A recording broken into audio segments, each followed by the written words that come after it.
한 장 함께 부르면서 기도에 시작하겠습니다. 258장 찬송가 258장 통일 찬송가로 190장입니다. 샘물과 같은 보혈은 5절까지 있는데요. 1절과 2절만 부르겠습니다. 샘물과 같은 보혈은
하나님께서 또 함께 모여서 우리 사순절 아침 기도할 수 있도록 인도해 주셨습니다. 이 시간 우리 정성을 모아서 우리 기도에 시작하겠습니다.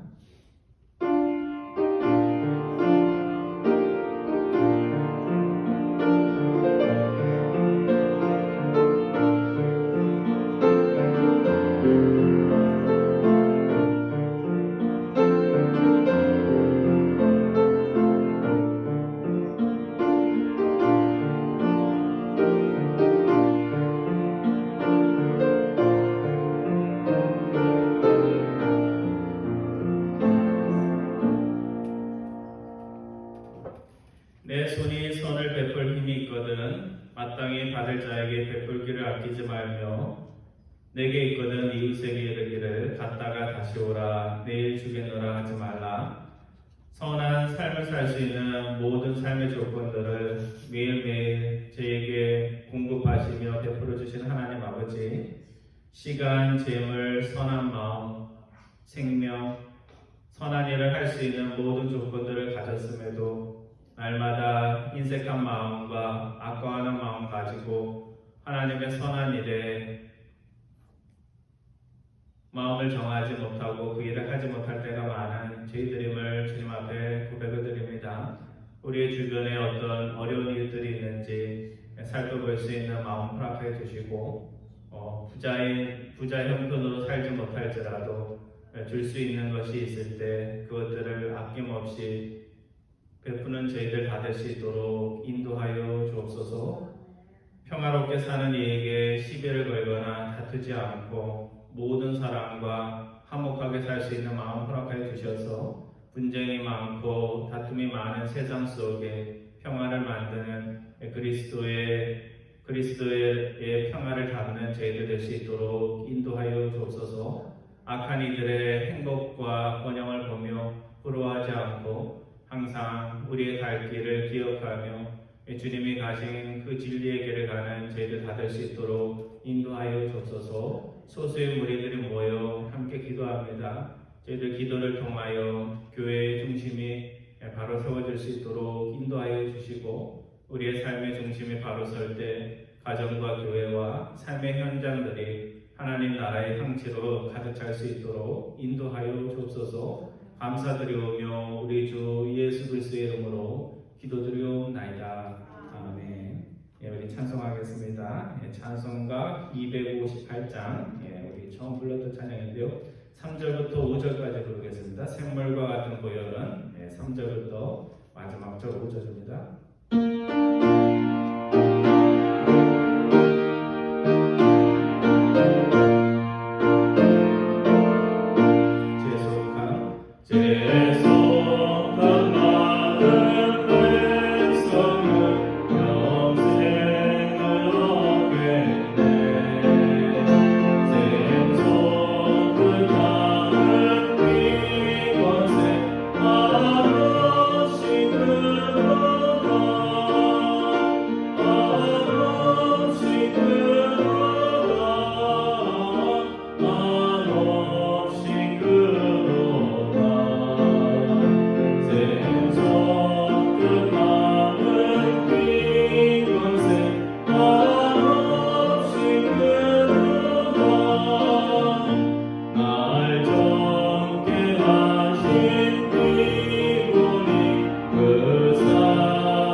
예수 그리스도의 겸손을 닮지 않고는 주님의 제자가 될 수도 없고 주님이 가신 그 길을 끝까지 따라갈 수가 없습니다. 나는 겸손한 자인가 스스로에게 물어보면서 아직도 버리지 못한 세상적 교만, 영적 교만 버릇없음 있다면 이 시간 버리고 주님의 겸손한 모습을 담게 하옵소서 기도하기 원합니다.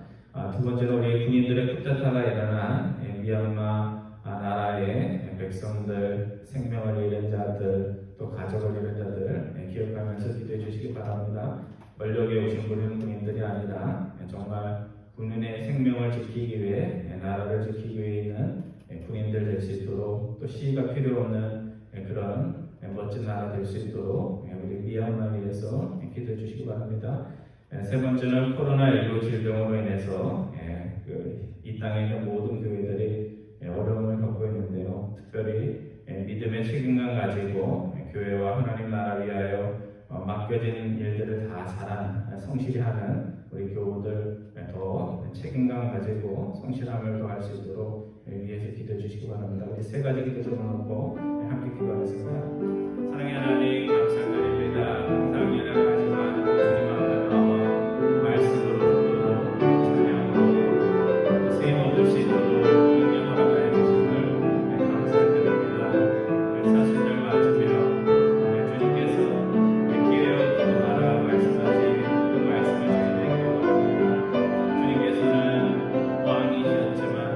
하늘의 모자를 버리고 또 이 땅에 오셔서 죽기까지 스스로를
하나님 감사드립니다. 항상 부족하여 연약하여도 또 주님 앞에 나와 말씀 듣고 기도하고 찬양할 수 있도록 인도해 주심을 감사드립니다. 세상 속에도 겸손한 마음으로 평생 살아가는 자들이 있는데 저희들은 겸손한 주님을 섬긴다고 하면서도 세상 것으로 또 영적인 것으로 교만과 거만 속에 세상 사람들 눈에 주님처럼 겸손하지 않다는 많은 말들을 들으며 살아가고 있는 저희들입니다. 세상에서 겸손을 찾을 수 없는 이때 우리 하나님의 백성들 그리스도의 제자들에게 겸손한 마음 허락해 주셔서 교회에서 겸손을 배워 세상 속에서 겸손을 실천하는 저희들 다 될 수 있도록 인도하여 주옵소서. 정치적 혼란을 겪고 있는 미얀마 주님께서 기억하여 주시고 불의가 힘을 가지고 백성들조차 알아보지 못하고 탄압할 때 주님께서 함께하여 주셔서 한국의 민주화의 꽃이 피어졌듯이 미얀마에도 평화로운 방법으로 국민들이 원하는 그런 정치와 나라와 민족 될 수 있도록 주님께서 은혜로 더하여 주옵소서.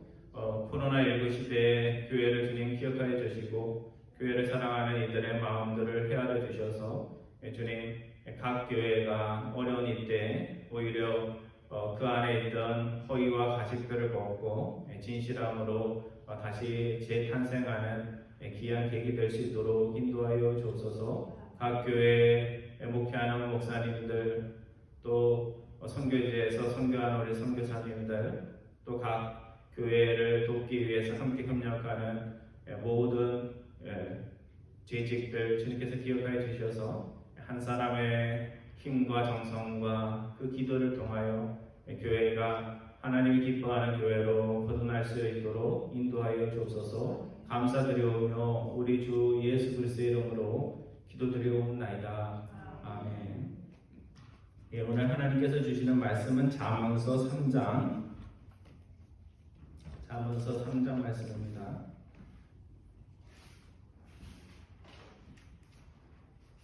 제가 가진 성경으로는 914페이지.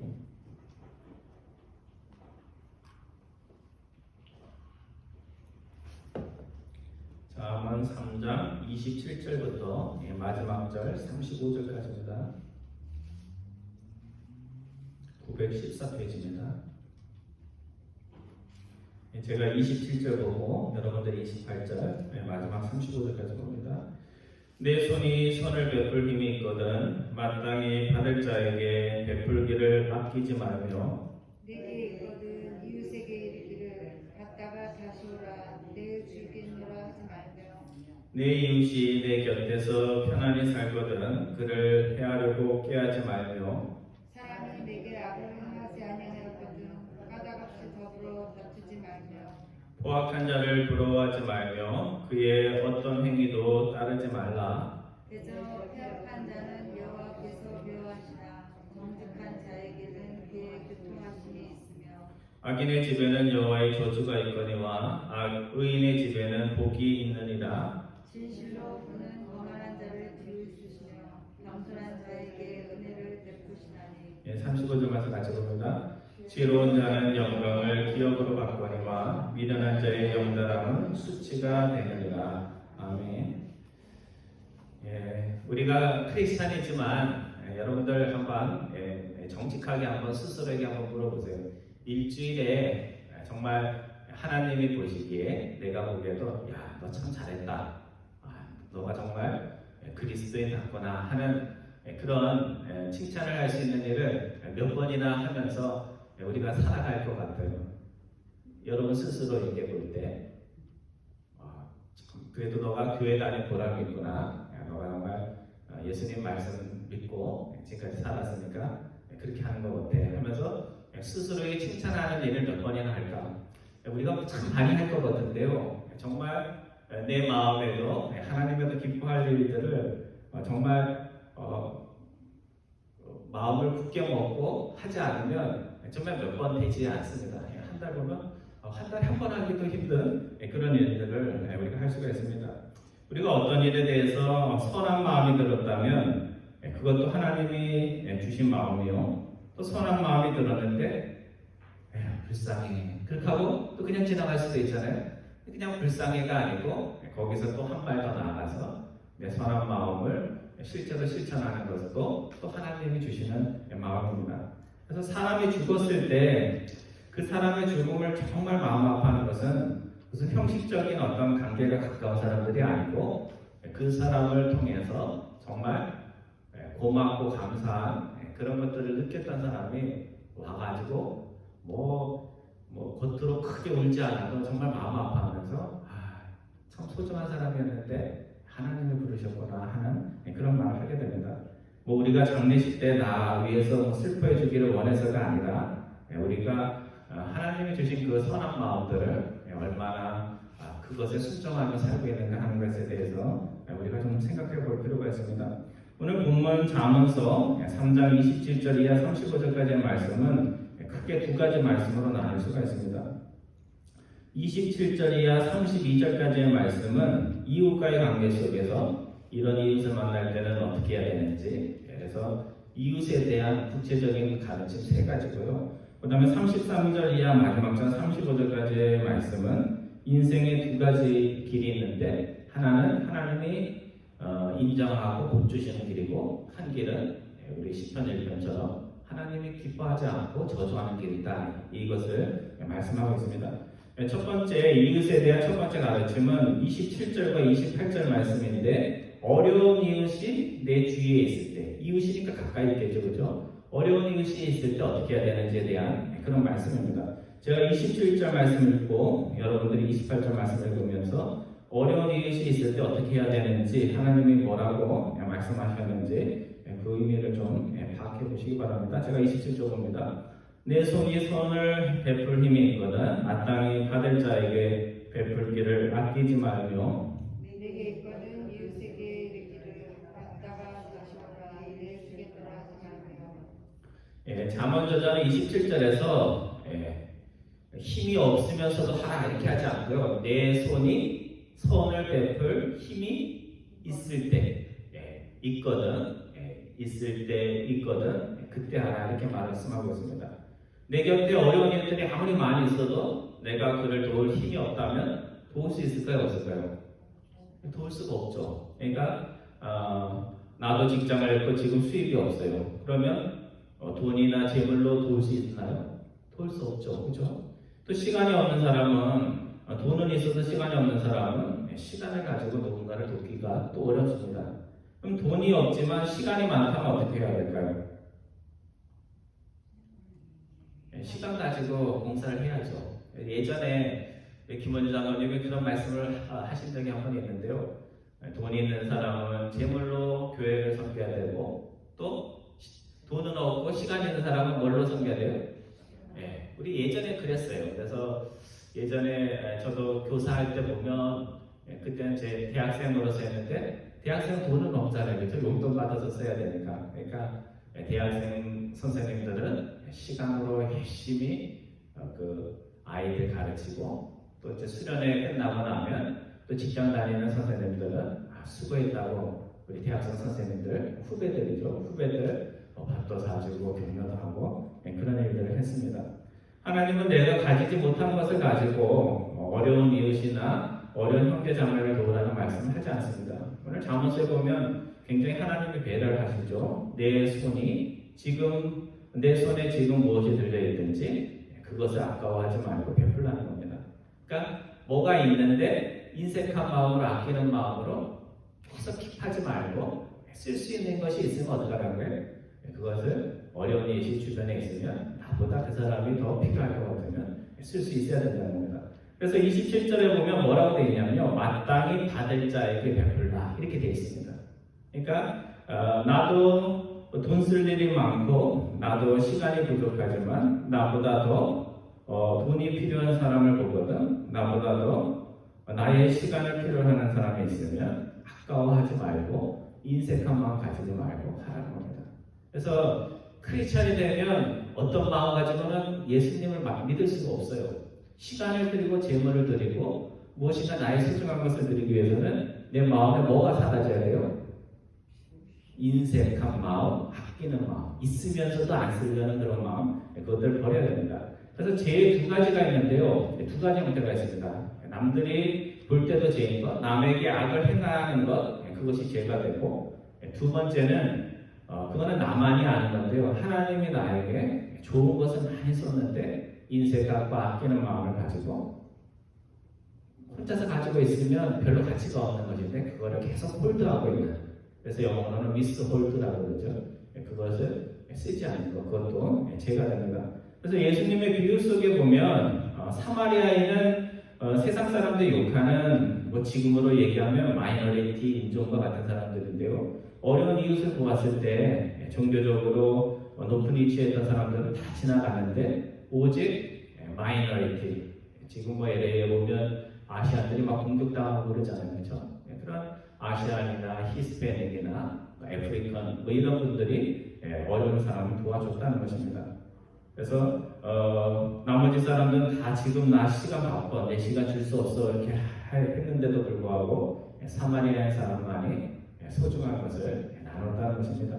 오늘 잠언서의 가르침은 무엇입니까? 내가 남들을 돕는 그 일도 힘이 있을 때 가능하니 하나님이 힘 주셨을 때 그것을 가지고 열심히 베풀며 인색하지 말라, 그렇게 말씀하고 있습니다. 여러분과 제가 스스로에게 한번 물어봐야 됩니다. 내가 가진 것 중에 남을 위해서 쓸 수 있는 게 있는데 아까워하는 마음으로 쓰지 않는 게 뭐가 있는가? 그걸 한번 생각해보고 그것을 하나님께 드릴 수 있기를 바랍니다. 잠언서 기자는 28절에서 이웃이 내게 와서 무엇인가를 청할 때 내일 오시오, 내일 다시 오시오, 그렇게 말하지 말라고 합니다. 오늘 우리가 자주 써먹는 방법이죠. 뭐 하기 싫을 때 뭘 좀 부탁을 하면 뭐라고 그래요? 다음에, 아니면 내일, 다음 주에 하겠다, 이렇게 자주 이야기를 합니다. 그래서 어떤 이가 와서 지금 책상을 나가야 되는데 오늘은 안 돼, 내일 하자, 그렇게 하면 어떻게 돼요? 하기 싫다는 얘기예요. 우리도 많이 봤는데요. 뭐 날릴 거 많이, 긴 의자도 많이 날라가잖아요. 날르자라고 하면 안 날르면 그날 날라야 되는데 내일 언제 날립니까? 그래서 우리 악덕 오너들 중에, 주인 중에서는 돈 줄 날짜, 공급 날짜가 됐는데 자신의 수중에 줄 돈이 있는데도 정해진 날이 되어도 주어야 할 돈을 주지 않는 일들이 있습니다. 저도 대학에서 강의할 때 겪어봤어요.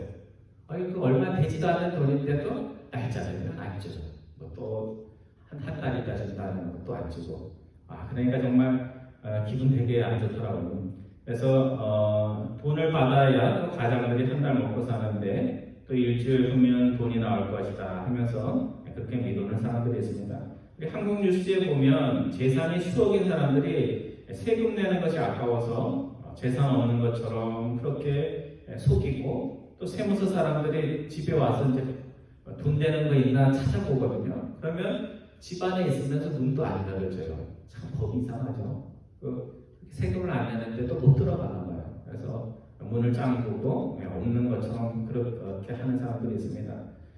없어서 못 내는 것 이해할 수 있지만 있으면서도 없다는 것, 또 있으면서도 남줘야 할 것 주지 않는 것, 하나님이 참 미워하십니다. 그래서 오늘 24시간밖에 안 되는데 오늘 모든 것을 할 수는 없습니다. 그래서 정말 내일 할 수밖에 없는 것들도 있지만 하나님이 꼭 오늘 하기를 원하는 그 일에 있어서, 또 오늘 도와줘야 할 그 일에 있어서는 내일이라는 핑계로, 이름으로 거절하지 않을 수 있기를 바랍니다. 내 옆에 사람을 사랑하는 그 일, 나에게 내일이 없다는 심정으로, 나에게 또 한 번의 기회가 없다는 심정으로 그 일을 할 수 있어야 됩니다. 그래서 교회 사랑하는 일도 내일 하면 되지, 그게 아니라 언제 해야 돼요? 조금이라도 젊은 오늘 그 일을 할 수 있기를 바랍니다.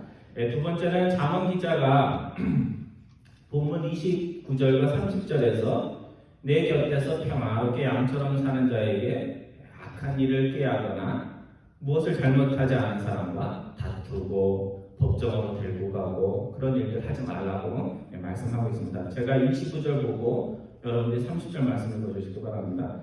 내 이웃이 내 곁에서 편안히 살거든 그를 해하려고 꾀하지 말며, 사람이 내게 악을 행하지 아니하였거든 까닭 없이 더불어 다투지 말며. 좋은 세상은 평화롭게 사는 겁니다. 각자가 평화롭게 살고 평화롭게 사는 사람을 힘이 있다고 자기가 좀 뭐 권세를 가졌다고 괴롭히지 않고 그런 평화롭게 사는 사람들을 가만 내버려두는 겁니다. 그래서 오늘 우리의 모든 윤리적 삶은 가까운 사람과의 관계 속에서 이루어집니다. 그리고 멀리 있는 사람에게 해를 끼칠 수가 없잖아요, 그렇죠? 가까이 있는 사람한테 잘하면 모든 사람에게 잘하는 삶을 산다 이렇게 할 수 있습니다. 오늘 잠언저자는 30절에서 누군가가 내게 해를 끼치거나 손해를 입히지 않았다면 뭘 하지 말래요? 시비를 걸거나 다투지 말라 그렇게 말을 합니다. 직분에 상관없이 다투기를 좋아하는 사람들이 있어요. 그래서 특히 이제 회의할 때 다투기를 좋아하는데요. 가족 수양회를 할 때 목사님들이 1년에 딱 한 번 만나서 연례회를 합니다. 그래서 임원도 뽑고 뭐 작년에 했던 그런 일들, 개척교회 도와줬던 것들 점검도 하고. 근데 사실은 회의를 하긴 하지만 회의에 이렇게 뭐 강조점이 있는 게 아니고 목사님들이 1년에 한 번씩 이렇게 만나서 각 교회는 또 어떤지 뭐 이렇게 하면서 이렇게 화기애애하게 회의를 합니다. 근데 회의를 하다 보면 화기한 회의를 방해하는 사람이 꼭 있어요. 별 안건도 아니고 시리어스한 것도 아닌데도 시리어스하게 얘기를 하고 개척교회 지원금이 잘못 사용되었다고 계속해서 똑같은 이야기를 계속 이야기하고 이렇게 불평하는 같은 한국에서 신학교 나온 선배 목사님이 있었습니다. 근데 선배 목사님인데도 불구하고 선배답지가 않으니까 후배들이 선배스럽게 생각하지도 않는 그런 목사님이 한 분 계셨습니다. 한 번은 이 목사님이 또 임원이 되고 싶어갖고 아틀란타 교회협의 회장인가 그 회장이 되고 싶다고 추천을 받고 싶다고 이렇게 얘기를 했습니다. 동문 목사님들이 그래도 선배 목사님이니까 밀어줄 수도 있는데 그분의 성격을 아는지라 또 가면 또 그 협의체를 또 시끄럽게 하고 또 동문이 또 그러면 누구 망신이에요? 동문 망신이잖아요. 그러니까 아무도 추천을 안 한대요. 조금만 괜찮으면 추천을 해주는데 그것도 안 돼가지고 추천을 못 해주는 겁니다. 여러분 한국 정치를 보면 정치인들이 조금만 남에게 허물이 보이면 자기도 허물이 많으면서도 검찰의 수사를 의뢰하겠다, 고소하겠다고 합니다. 그럼 누가 힘들까요? 검찰이 힘들죠. 검찰하고 사법부가 힘듭니다. 그래서 검찰이 또 어떻게 하면 검찰이 잘못됐다고 또 재판관이 또 자기네 마음에 안 드는 재판을 하면 또 부패한 재판관이라고 또 사법부를 공격하고 요즘 보면 제가 정치 얘기는 안 하고 싶은데 아무튼 그렇습니다.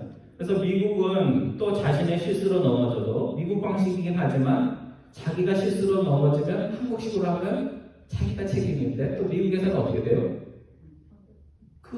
안전장치 안 해놨다고 또 교회에 다른 그렇게 하는 데도 있고 또 제가 듣기로는 어떤 분은 교회에서 나무를 자른다고 자르라고 하지도 않았는데 사다리 올라가고 자르다가 넘어져가지고 또 그거 가지고 수하겠다 해가지고 교회에서 저 들은 얘기예요. 그러니까 확인이 안 된 얘기인데요. 아무튼 그래가지고 보상비를 줬다 이런 얘기도 들리고 그래서 세상 목적 찾아가는 것이 다 잘못됐다고 얘기하는 건 아닙니다. 그런데 어떤 분들은 좀 마음에 안 들면 수하겠다 이런 얘기를 너무 쉽게 하는 분들이 있습니다. 우리가 세상 사람들처럼 세상의 정치인처럼 마음에 크고 작은 허물을 가지고 다투고 고소한다면 언제 평화롭게 예배를 드리고 언제 봉사를 하고 언제 형제자매를 사랑하면서 할 수 있겠습니까? 여러분 고소하고 비난하고 남들의 허물을 얘기하고 그렇게 하면요 교회가 교회스러워지나요? 분위기가 너무 안 좋아가지고 예배를 드려도 행한 예배를 드릴 수밖에 없습니다. 그래서 오늘 우리가 고린도교회 교우들처럼 편 나누고 내 편, 네 편 다투고 싸우면서 시시비비만 하겠다고 하면 그런 교회에 무슨 하나님의 은혜가 임하겠습니까? 오늘 우리는 나 때문에 다툼이 일어나고 시비가 자꾸 일어난다면 내 자신에게 문제가 있다는 것을 좀 직시하고 돌아볼 필요가 있습니다. 그래서 어느 세상의 집단보다 평화로워야 할 공동체 커뮤니티가 교회입니다. 그래서 세상이 다툴 일도 아닌 거 가지고 정치인들이 다투더라도 오늘 교회 공동체는 그 정도는 싸워야지. 그래도 교회는 어떻게 해야 돼요? 싸울 일 가지고도 크게 싸울 일 가지고도 조곤조곤 화목하게 얘기해서 그것을 말씀 가운데, 인격 가운데 잘 이야기할 수 있어야 됩니다. 그래야 되지 않을까요, 교회가? 그렇게 돼야 되죠. 근데 우리가 너무 그런 교회를 경험을 안 하면서 마음에 너무 기대치가 낮았어요. 교회가 그렇게 아름다운 공동체였고 그런 것인데도 불구하고 지금까지 다투고 싸우고 이런 거에 익숙해가지고 우리 스스로가 교회는 그래도 되는 것이냐 생각하는 마음이 있습니다. 근데 사도 바울이 로마서 12장 8절에서 무엇이라고 말씀을 하고 있습니까? 우리 한번 누가 한번 찾아보세요. 12장 18절.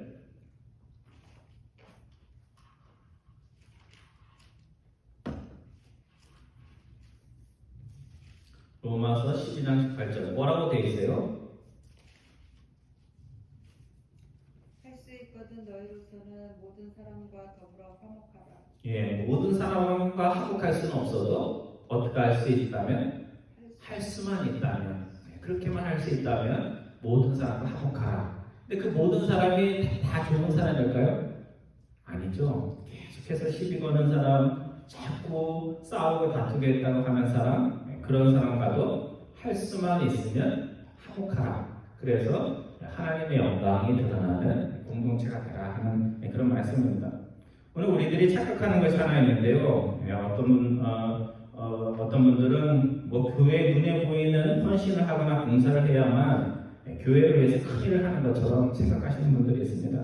사실은 그것도 참 중요하지만 그거 못지않게 중요한 것은 다툼을 만들려고 자꾸 불화를 만드는 사람이 있으면 그렇게 하지 마 하면서 그 불화 일으키려는 사람을 잠재우고 또 내가 다툼이나 분쟁의 원인이 되고 싶고 옳긴 하지만 내가 옳긴 하지만 내가 화가 나거나 내가 분쟁을 일으키고 싶을 때 그리스도의 마음으로 그것을 꾹꾹 누르고 그래도 내가 참아야지 하면서 그것을 참는 것.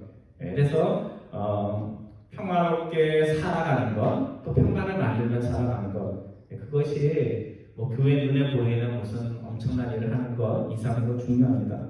그래서 평화롭게 사는 이에게 악한 일을 꾸미지 말고 잘못한 것 없는 사람과 자꾸 다투려 하지 않는 것, 그런 것을 하나님이 원하십니다. 여러분 곁에 평화롭게 잘 조용히 양처럼 잘 사는 사람들이 있다면 어떻게 해야 될까요? 평화롭게 잘 살 수 있도록 해줘야 돼요. 나처럼 싸우지도록 하지 말고 평화롭게 잘 살 수 있도록 해줘야 됩니다. 그럼 세 번째 자문서 기자는 본문 31절과 32절에서 포악하지만 세상적으로 잘 사는 자가 있을 때 그들을 부러워하지도 말고 그들이 하는 악한 행위를 본받아 따라하지도 말라 이렇게 말씀하고 있습니다. 31절 제가 읽고 여러분들이 32절 읽어주시기 바랍니다. 포악한 자를 부러워하지 말며 그의 어떤 행위도 따르지 말라.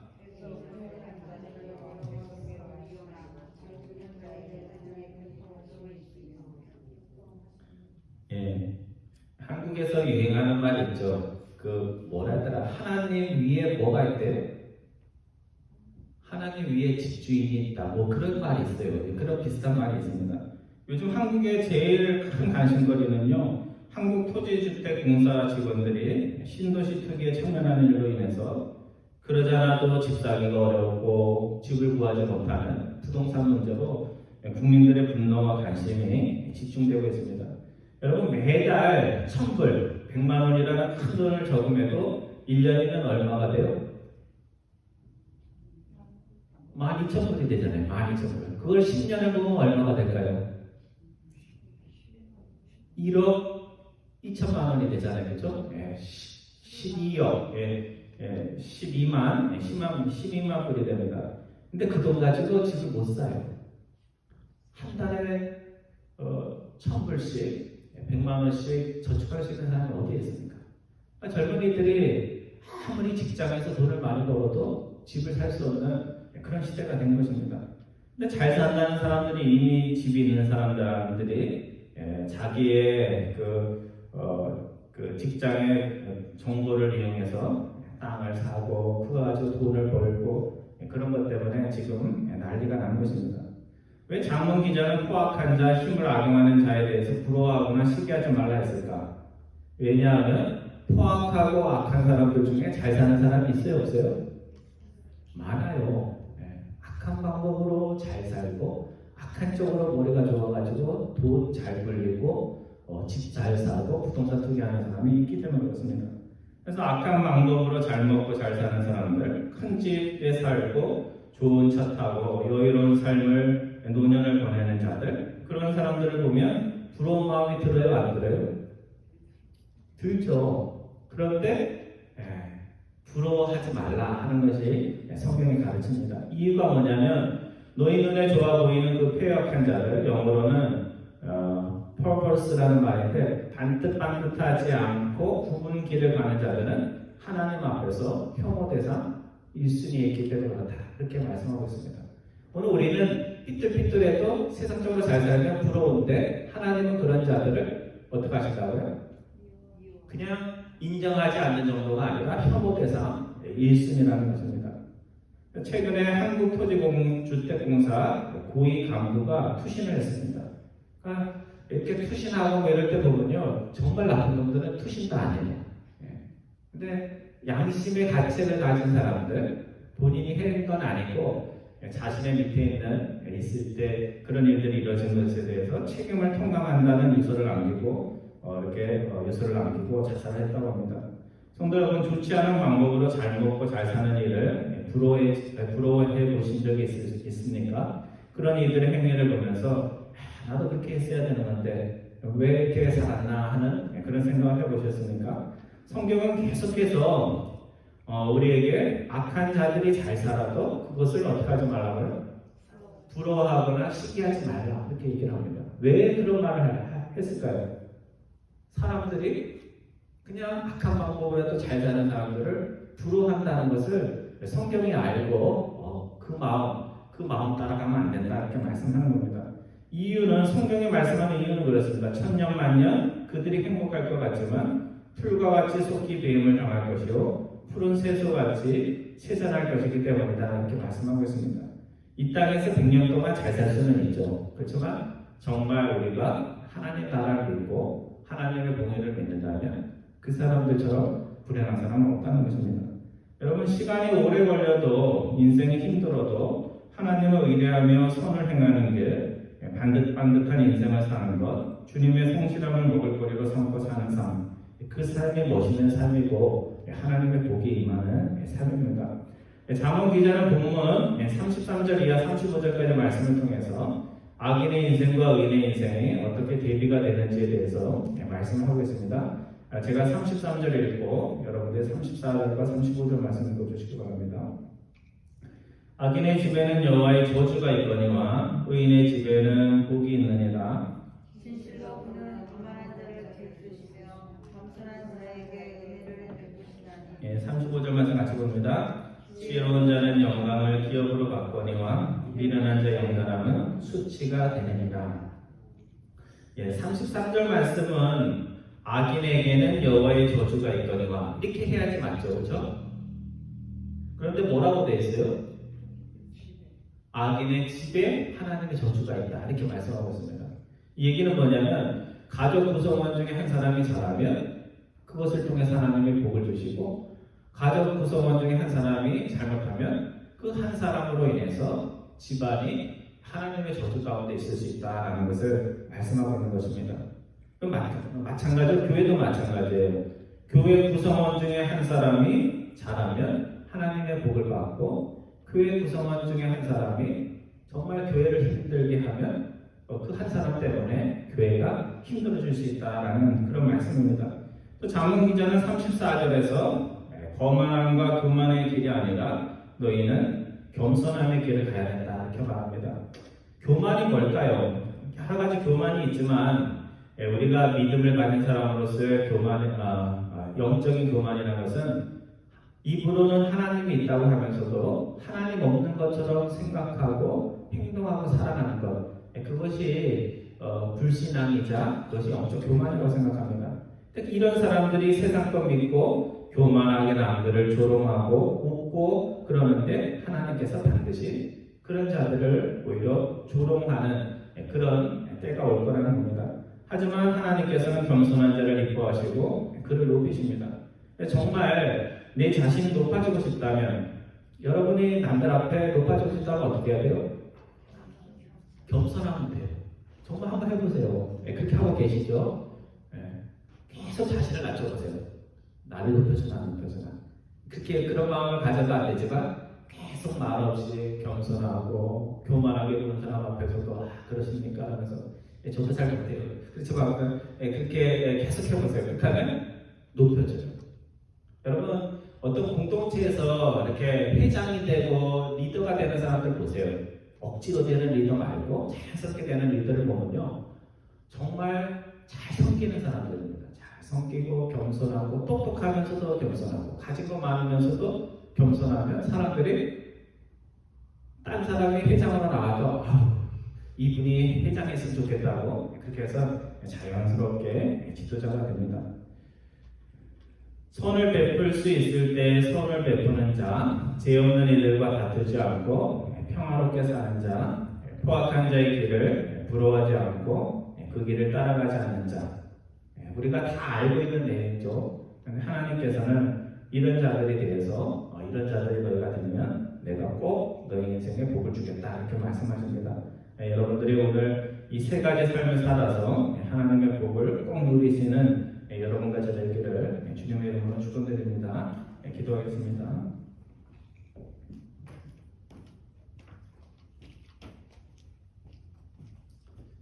사랑의 하나님, 저희들에게 선한 일을 할 수 있는 마음과 힘이 있을 때 최선을 다하여 마음을 다해 주님이 주신 선한 것들을 썩히지 않고 인색한 마음으로 계속해서 킵하지 않고 그것들을 베풀며 살 수 있도록 인도하여 주옵소서. 죄 없이 평화롭게 사는 자를 볼 때 그들을 이용하여 이익을 얻겠다 하지 않고 그들과 더불어 평화롭게 화목하게 살 수 있는 저희들 될 수 있도록 인도하여 주옵소서. 세상에 포악하고 악한 자들이 하나님이 미워하는 방식으로 잘 살지라도 잘 사는 것을 부러워하는 것이 아니라 하나님의 명하신 그 길을 말없이 세상 부러워하지 않고 갈 수 있는 참 믿음의 소유자들 될 수 있도록 인도하여 주옵소서. 감사드리오며 우리 주 예수 그리스도의 이름으로 기도드리옵나이다. 아멘. 여기 찬송하겠습니다. 찬송가 466장입니다. 우리 첫 부분은 반복하지 않고 마지막에 반복하겠습니다. 죽기까지 사랑하신 주 466장입니다.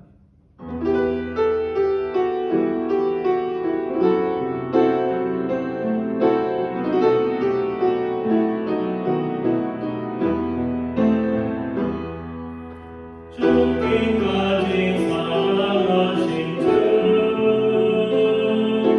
그보다 더 큰 사랑 없네. 내가 너희들에게 세계감을 주노니 나 너희들을 사랑하듯 서로 사랑하라. 죽기까지 사랑하신 주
받으시오며 나라의 마음이시며 뜻이 하늘에서 이루어진 것 같이 땅에서도 이루어지리라. 오늘날 우리에게 일용할 양식을 주시고 우리가 우리에게 죄진 자를 사하여 준 것 같이 우리 죄를 사하여 주시고 우리를 시험에 들게 하지 마옵시며 다만 악에서 구하옵소서. 대개 나라와 권세와 영광이 아버지께 영원히 쌓옵나이다. 아멘.